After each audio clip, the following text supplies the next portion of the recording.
Welcome বন্ধুরা। তো আজ নিয়ে চলে এসেছি ঘরোয়া পদ্ধতিতে ঘরোয়া মশলা দিয়ে ডিমের ঝোল। দেখো, কড়াইয়ে তেল দিয়ে আমি ডিমগুলো হালকাভাবে ভেজে নেব। তোমরা চাইলে কড়াইয়ে নুন আর অল্প পরিমাণে হলুদ দিয়েও ডিমটা ভেজে নিতে পারো। আর ডিমগুলোকে একটু করে ফাটিয়ে নেবে, তাতে বেশি ভালো হবে। তো দেখো, হয়ে গেছে, তুলে নিয়েছি।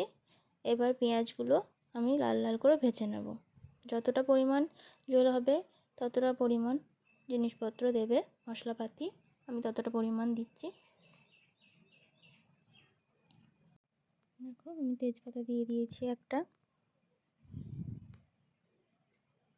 তো ভালো করে আমার ভাজা হয়ে গেছে। এবার বেটে রাখা আদা, রসুন, পেঁয়াজ আর কাঁচা লঙ্কার পেস্টটা দিয়ে ভালো করে এর সাথে ভেজে নিতে হবে, যাতে আদা রসুনের গন্ধটা না ছাড়ে।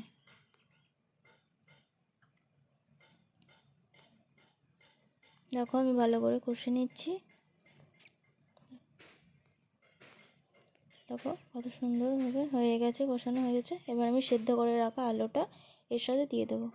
তোমরা চাইলে এতে ভালো করে আলুটাকে কষে নিতে পারো। আমি কুকারে 2টো সিটি দিয়ে আলুটাকে সেদ্ধ করে নিয়েছি। দেখো, ভালো করে মিশিয়ে নেব। এবার আমি লবণ দিলাম, হলুদ দিলাম, লঙ্কা গুঁড়ো দিলাম, জিরে গুঁড়ো দিলাম 1 চামচ, আর অল্প পরিমাণ ধনে গুঁড়ো দিলাম। এবার একসাথে মিক্সড করে নেব। এবার হয়ে গেছে। এবার আমি পরিমাণ মতন মিষ্টি দিয়ে দেব। দেখো, এরপর ভালো করে এটাকে কষিয়ে নেব। দেখো, কষানো হয়ে গেছে সুন্দরভাবে। এরপর আমি পরিমাণ মতন জল দিয়ে দেব ঝোলটা করার জন্য। দেখো, আমি অল্প পরিমাণ জল দিয়ে দিলাম। যার যতটা পরিমাণ ততটা জল দিয়ে দেবে। দেখো, ভালো করে মিশিয়ে নিলাম। এবার ভেজে রাখা ডিমগুলো এর সাথে দিয়ে দেব।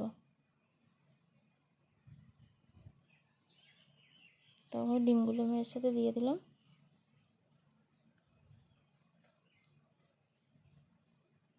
এবার 10 মিনিট রেখে দেব।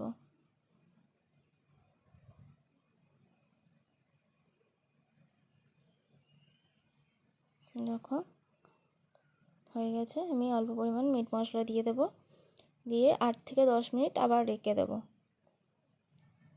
দেখো, আমার হয়ে আসছে।